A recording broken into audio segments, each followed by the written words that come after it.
Out on the open ocean, you'd be forgiven for thinking everything is a sea of calm. But for the men and women working here, that calm can quickly turn to a storm. They're risking life and liberty to transport nearly 12.5 billion tons of goods and essential commodities like oil, iron ore and grain, goods and supplies needed in our daily lives all over the world.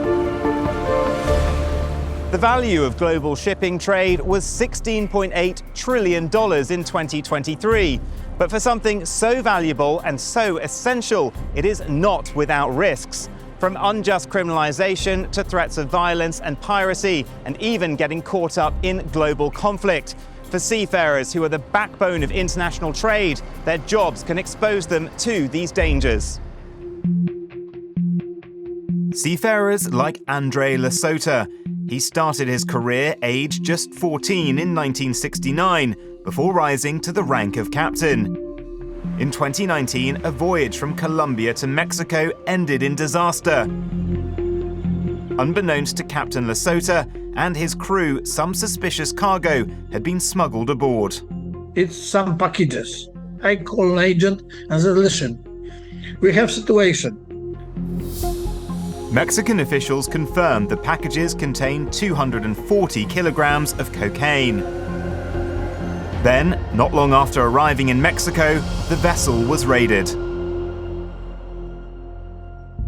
Full force, Navy, planes, everything around, police, heavy machine guns. They came to the ship. They took all crew. Andre was detained by authorities who claimed that as shipmaster, he was responsible for the drugs coming into Mexico. Subsequently, he was imprisoned for nearly 2 years without a trial. No clothes, no food, no running water, no toilet separated. 23 people in one cell. At night, you sleep on one eye, because if you close two, you can be dead. After 20 months in prison, Captain Lesota finally went before a judge, who dropped the charges against him. The judge stated point by point. Charge number 1, captain is responsible for no proof. At last he said, no guilty.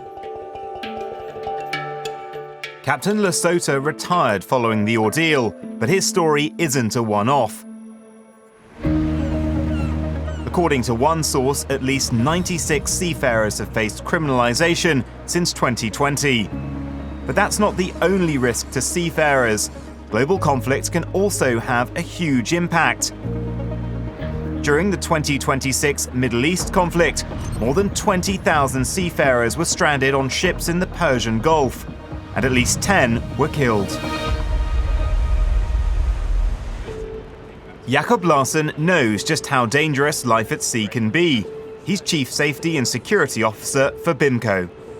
Seafarers are a vital part of underpinning our way of life. Around 80% of the world's goods are transported by sea.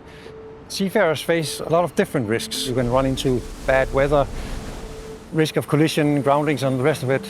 But then there are also the political risks. So that could be, for example, being caught up in armed conflict. In 2022, a cargo ship bound for Italy was caught in the crossfire of the war in Ukraine. Whilst awaiting cargo at the Ukrainian port of Olvia, a Russian missile hit, damaging the vessel and killing one of the ship's engineers.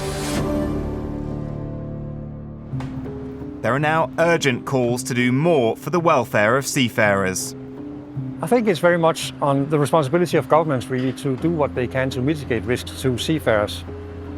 Communication between different authorities and different governments could probably improve quite a lot. There's an old saying that goes, what goes on at sea goes on unseen.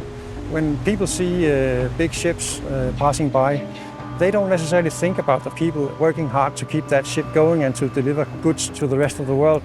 It's actually people that are involved here and that people matters. The challenges facing seafarers are clear.